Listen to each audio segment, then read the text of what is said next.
What's up, guys? My name is Stan R. Mitchell. I'm an author and a prior Marine, and today thought I would discuss Unleash the Warrior from Within. It's written by Richard Mack Machowicz, I believe if I'm pronouncing that right. It's a great book that I've read, I think, 3 times. Had it for a couple of years. I'll make sure I'll put a link down in the information box underneath the video. So in the book, he's got some major themes, and I don't obviously want to give everything away. I would obviously recommend you buy the book yourself, but I thought I would share a few of them so that it might pique your interest, and you might take that extra step and buy the book. Um, One of the really complex ideas that he breaks down into a very simple way of looking at it is how we hit big goals. We all have these dreams or uh, plans that maybe seem a little overwhelming, and he described that hitting big goals was, and I'm quoting now, he says, knocking down a big target is nothing more than knocking down a bunch of smaller targets. And I kind of like that. And I've always told people that to me, like trying to make it where I want to make it as an author, it seems so overwhelming, like this impossible mountain.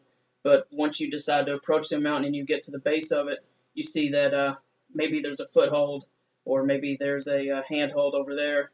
Maybe there's a small path. Maybe it's not even that steep once you get to the bottom of it. But I like how he described it a lot better than what I've come up with. So again, he said hitting big goals is knocking down a big target. Is nothing more than knocking down a bunch of smaller targets. So if you're me and you want to be a best-selling author, then that seems overwhelming. But if you say I'm going to put out a book a year, that's my goal, and in 5 or 10 years I want to be a best-selling author, or maybe it's 2 books a year, and then from there you can break it down to even smaller targets, outlining the book, coming up with the idea, etc. Then it's not so overwhelming. He talked a fair amount about fear, which it's a book written by a Navy SEAL. That makes sense. Um, on dealing with fear, he talked about that nothing good comes from fear. He says, quote, not better thoughts, not keener vision, not better action, not better results. Fear causes the body's natural survival mechanisms to misfire and perform unreliably. We all know that anytime we get nervous, we get fumbly fingers. Your mouth gets dry. Fear obviously does nothing good for anyone. Uh, his way of dealing with it was, he says, if you have fear, look it in the eye, walk right into it. That's the only way to conquer it. And I'll talk a little bit later about. He talks about training a lot. Um, he talks about how to train to deal with fear.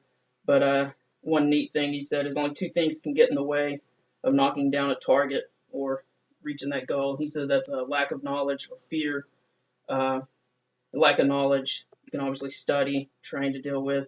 Fear is just something you got to jump in and deal with it. He talked a fair amount about self-belief and internal dialogue, which is, we all need to believe in ourselves. And a few quotes from it are, he says, internal dialogue affects external performance. So if you're constantly putting yourself down or saying you can't do something, then clearly that's the wrong mindset, and you're going to really struggle to be successful.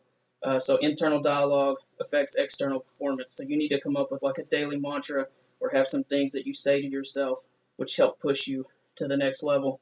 A few other quotes on that topic of self-belief and internal dialogue. He says, words influence our minds and condition our actions.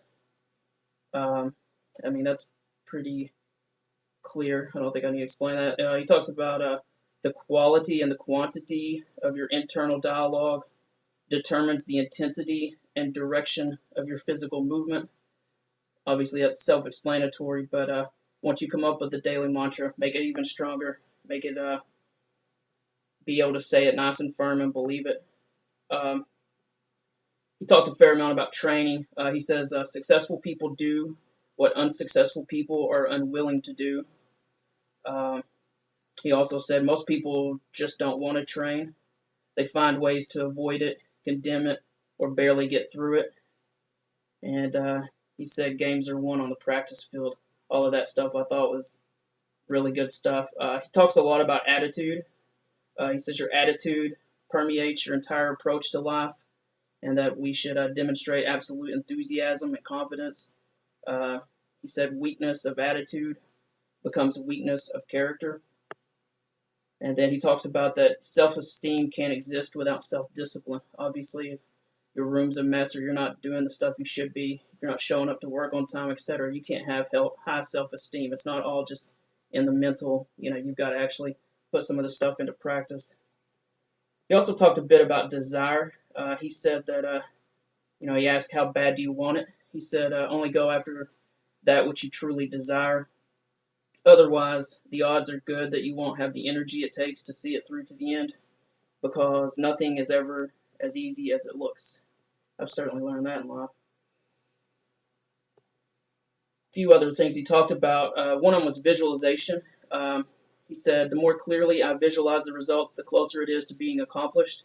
And he said when he was in BUDS, which is the really brutal selection process for Navy SEALs, he said that he would literally see himself as a SEAL, already a SEAL.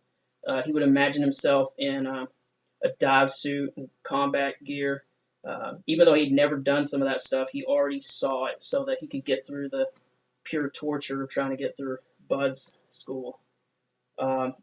He also talked a little bit about something called a mind lab, and he always talked about visualizing things before they occur, whether it's an attack with an opponent or a job interview or whatever it is you got to deal with, even while you're waiting outside that manager's office for the job interview. Instead of being nervous, just be going through it in your mind while you're sitting there and seeing yourself successful, imagining dealing with tough questions. What question do you dread the most? Go through it in what he calls a mind lab. I thought that was pretty good. Few last quick things.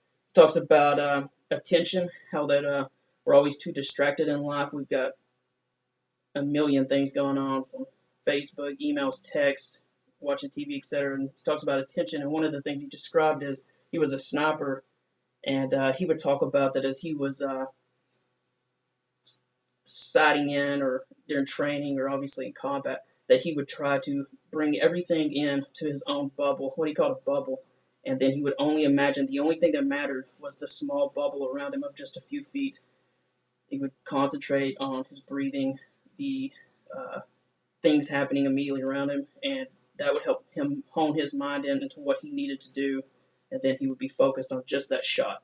He's not thinking about his wife. He's not thinking about how is he going to get, how's he going to exfil from the mission. It's just right there. It's just that shot. That's all that matters. One thing he really talks about is complacency. He said in war and in business, if you grow complacent, you die. It's simple as that. He says complacency is the first and easiest thing you can allow in that will screw up your life. It will kill marriages, friendships, careers, opportunities, dreams, and even entire societies. Along that line, he talks about that people who retire or who don't chase dreams, they're usually bored, they're miserable, or they're listless. He says it's as if you can actually see the life draining out of them. He said humans need mountains to climb, frontiers to explore. He said we have to reach for the impossible or something in us dies. The body might take years to catch up, but inevitably it follows the will. And then one final thing, he talks about being a warrior. I thought I'd read just a couple little things he said. He said, the warrior never forgets that his is the example, and so will always remember to act accordingly. He is a leader, and when there is no one to lead, the warrior must lead himself forward to a different, higher standard. The warrior knows that he cannot and will not hide the truth from himself, because to do so would be to breed weakness. The warrior knows that if he chooses the weakest path, ultimately the person he truly cheats is himself. And he says to choose the path of the warrior means you must develop an inextinguishable passion for life. And he kind of finishes by saying, don't look for ways to get around life, grab it, jump in it, do something, anything, but get amongst it. I thought that was really good. So again, the book is called Unleash the Warrior Within. I'll put a link down in the bottom, and hope you got something from it. It's a great book. I highly recommend it. And thanks for watching, guys. Don't forget to check out my books. I'll put info about that in the bottom of the video as well. Thanks.